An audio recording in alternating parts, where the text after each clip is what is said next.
Räägime nüüd erinevatest tootjatest, alates kaugemast võib osta Jaapani seemnehelmeid, Hiina seemnehelmeid ja Tšehhi seemnehelmeid. Need kolm on meil Eestis kõige kättesaadavamad ja maailmas ka kõige laiemalt levinud.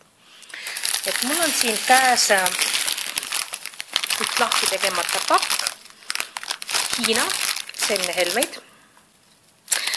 Hiina seemnehelmeste kasuks räägib see fakt, et nad on lihtsalt kõige odavamad, aga paraku ka kõige ebakvaliteetsemad. Ja ma kohe seletan, miks. Hiina seemnehelmeste suurim puudus on see, et siin on väga raske leida kahte ühesugust seemnehelmest üldse. Siin võib olla selliseid helmeid, mis on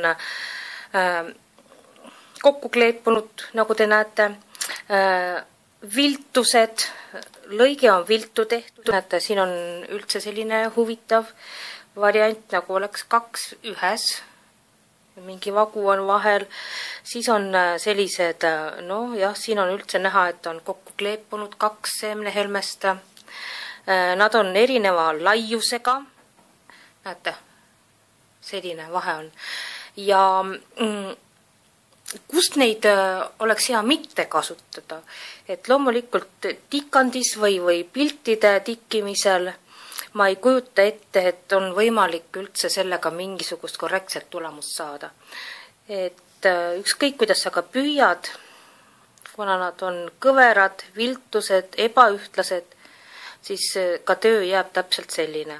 Siin on üldse vist puudu auk seest, mul on, see on kinni siit seest, näete, siit ei lähe isegi nõel läbi. Seemnehelmestega tikandid ja tööd ja ehted ja põimingud on tohutult ajamahukad ja väga kurb on, kui sa teed tunde, kümneid tunde ja tulemus on ebakorrektne.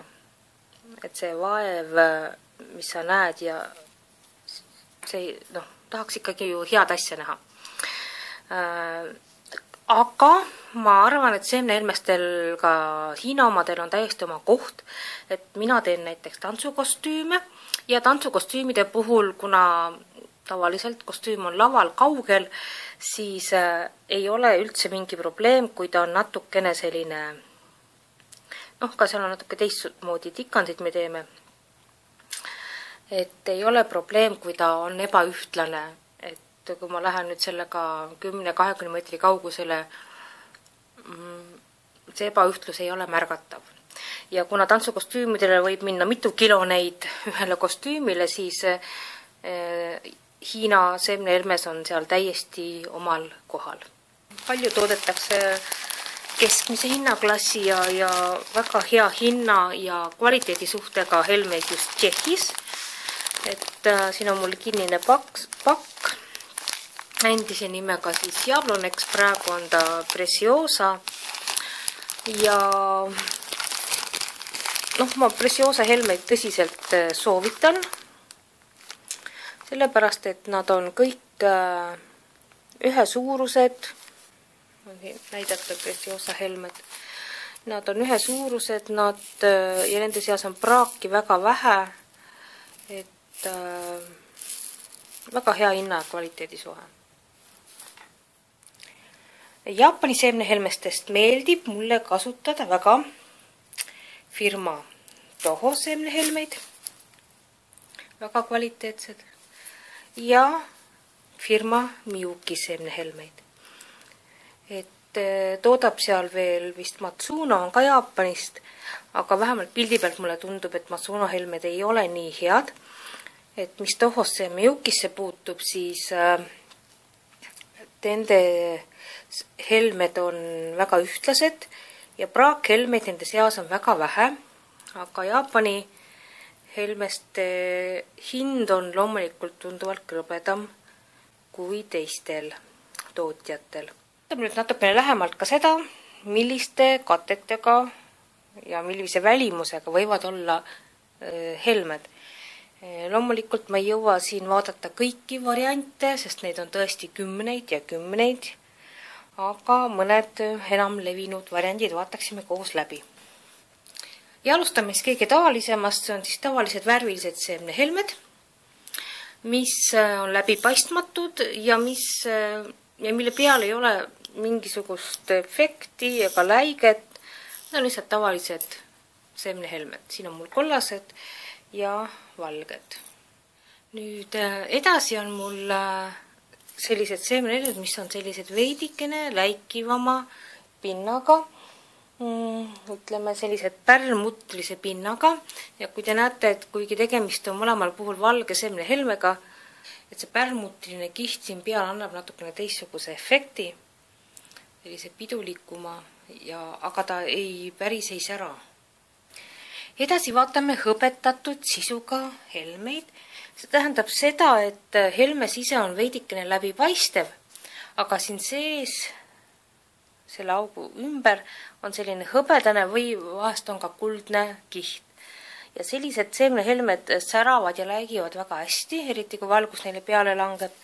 Neid on siis kõikides värvitoonides. Nad on siis sellised hästi ilusad. Nüüd, kui te ostate neid hõbetatud sisuga seemnehelmeid või üldse seemnehelmeid, siis ei maksa tähelepanu pöörata sellele, et osadel helmestel on see sisemine auk ei ole mitte ümmargune, vaid on kandiline. Sellepärast, et tegelikult see ei mõjuta tikandit ja sellele, vähemalt mina ei ole leidnud küll ühtegi kohta, kus sellele peaks tähelepanu pöörama.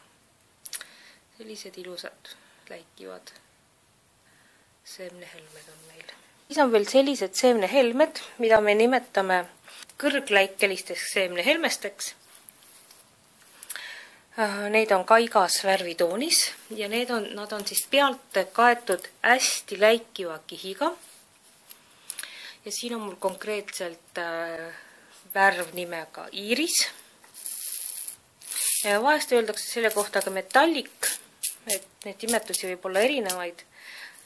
Et siin iirise puhul on tegu siis tegelikult sellise seguga, kus ühes pakis on, näiteks siin on lillakas selline toon, et siin on tegelikult sees ka rohekaid ja sinakaid, aga valdav toon on siis lilla, siin on lilla iiris ja siin on rohekas iiris, et nad ongi veidikene eri värvi, aga nad annavad hästi ilusa efekti tikkimisel.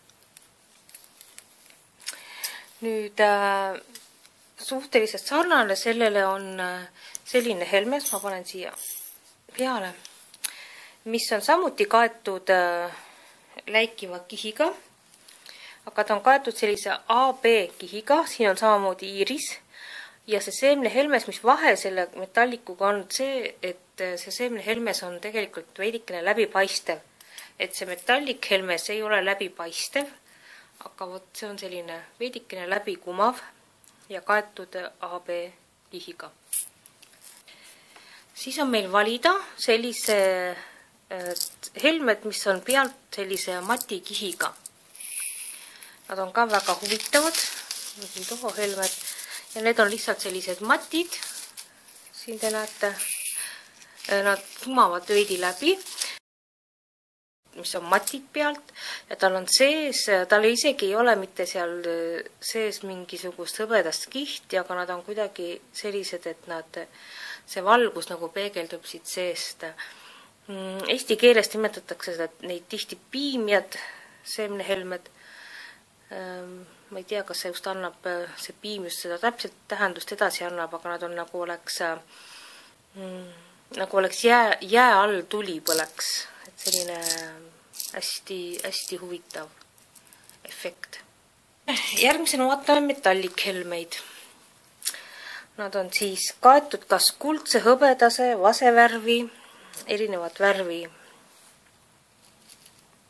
metallikkihiga.